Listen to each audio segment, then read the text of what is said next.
ስማ ወልድ መንፈስ ቅዱስ ሓደ ኣምላኽ ኣሜን። ክዓብፅሐኩም ልቀዳመ ሰንበት ከምኡ ድማ ኣማኑኤል 28 ሽምባይ ብዘይ በኣኻል ትብል መዝሙር ክዝምር እየ። መብርሃን ልሳን ትኾነኒ ብዘይ በኣኻ መን ኣለኒ ኣነ ኣብ ሰማይ ምድሪ መድሕነይ ዝኾነ እግዚኣብሔር ንዓኻ ኣሚነ ትዝምክሖ መንገደይ ዘቕንዖ ኣምላኺ ሓይለይ እምባይ ዝጽግዖ ንስኻ ኢኻ ንልበይ ተጽንዖ እቶም ጸላእተይ ቀስቶም ክግትሩ ፈለጸታቶም ናባይ ክውርውሩ ንክወቅኒ ንዓይ ከውድቕኒ ኣይገደፍካንን ሞት ክፈርድኒ ኣይገድፈካንየ ሸለል እውን ኣይብልን ትዝሃብካኒ ቃልካ ኣይሓበረን ዋልታይ መድሓነይ ኮንካኒ ንስኻ እግዚኣብሔር ይብዛሕ ምስጋናኻ ብዘይ በኣኻ መን ኣለኒ ኣነ ኣብ ሰማይ ምድሪ መድሕነይ ዝኾነ እግዚኣብሔር ንዓኻ ኣሚነ ትዝምክሖ መንገደይ ዘቕንዖ ኣምላኺ ሓይለይ እምባይ ዝጽግዖ ንስኻ ኢኻ ንልበይ ተጽንዖ ናይ እምነት መርከብ ማዕበል እናደፍኣ هول وانفاس حيل مسبرتعا مفنطراتات موت مسكبني عن خجنق عقليك صبني عفت من كراي فرحات مستلعلة مسوع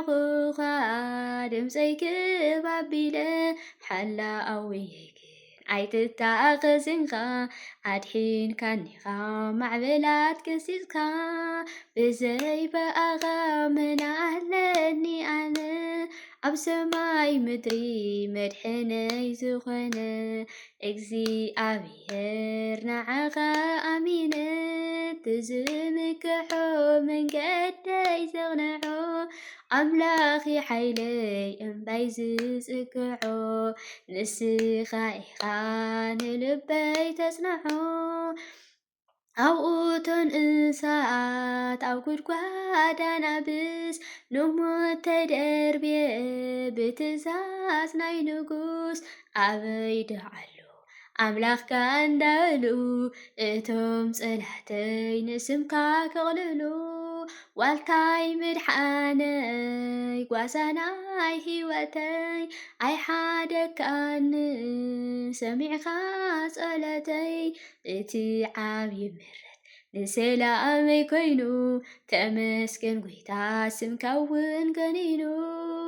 ብዘይ በኣኻ መን ኣለኒ ኣነ ኣብ ሰማይ ምድሪ መድሕነይ ዝኾነ እግዚኣብሔር ንዓኻ ኣሚነ ትዝምክሖ መንገደይ ዘቕንዖ ኣምላኺ ሓይለይ እምባይ ዝጽግዖ ንስኻ ኢኻ ንልበይ ተጽንዖ